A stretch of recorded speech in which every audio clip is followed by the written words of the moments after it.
All right, I'd like to introduce the next business we wanted to spotlight.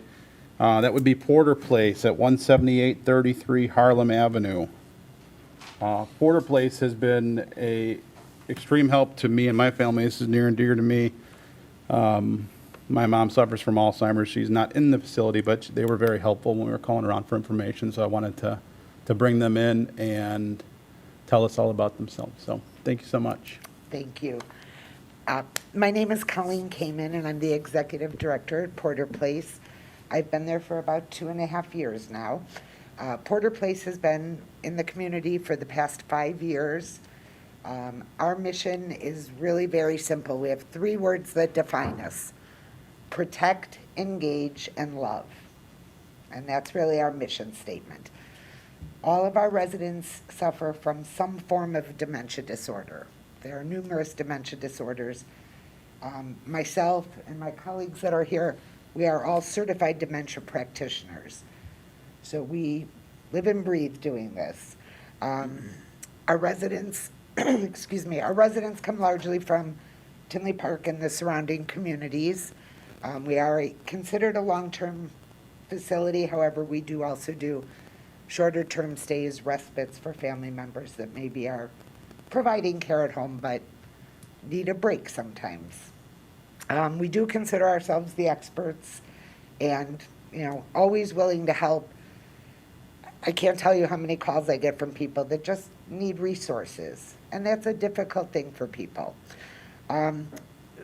We want to do more community outreach.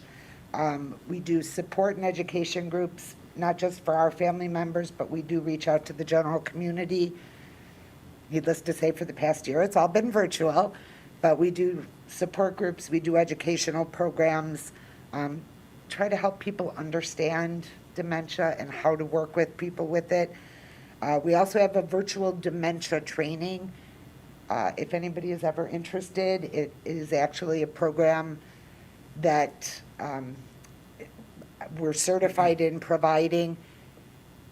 It helps give you some empathy for what someone with dementia is going through. There are a variety of gadgets you have to wear and do, and it kind of mimics having dementia. And it really is a good thing for anybody who's dealing with it to help you understand what the person with dementia is going through. Some of the other things we've done, if anybody does Facebook, on Mondays, our residents each read a book to children. So grandchildren that are in the community. One of our gentlemen just read a book that he actually illustrated that was published. So we try very hard to work within what abilities people still have and honor their histories. The fact that this gentleman was an artist and he illustrated this book. So now his family actually got to see him reading this book still. So it was a very, very touching time. And as maybe some of you know, because we did make national news for this, we have our Happy Hens program. We actually, and we were all approved by the village, we have, just in case anybody asks, during the nice weather, we have 2 hens that live in one of our courtyards. We have a chicken coop.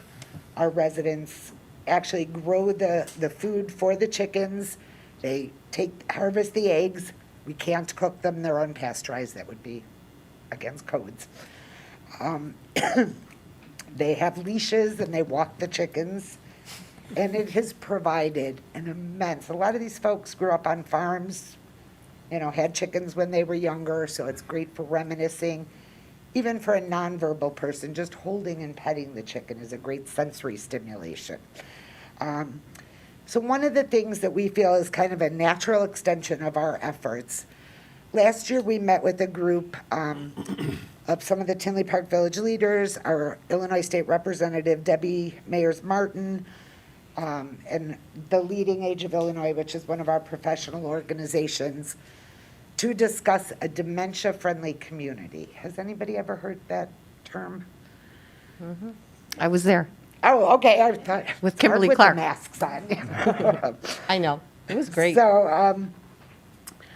and then of course we had our first meeting, and then COVID hit. So, we would like to reapproach this idea. So, I know that Bill Brennan, thank you that you had reached out regarding it, and Hannah. She's over To your here. right. Oh, okay. So a dementia-friendly community is an organization, there is a national organization. My understanding is Orland Park is currently in the process.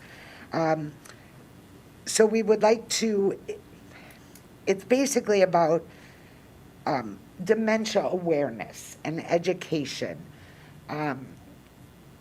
You'd be surprised at some of the horror stories I've heard over the years about elderly people who have been taken advantage of because of their dementia. People not realizing how to work with somebody with dementia, how to recognize, the person that comes into the bank with some young kid that, they act like they don't know, may not actually know them. And the fact that, we've trained bank tellers to be able to kind of tell if someone's maybe being coerced into something. It trains people in grocery stores on how to communicate with someone with dementia. Local restaurants, how to maybe reduce the choices that you give to someone with dementia so it doesn't agitate them.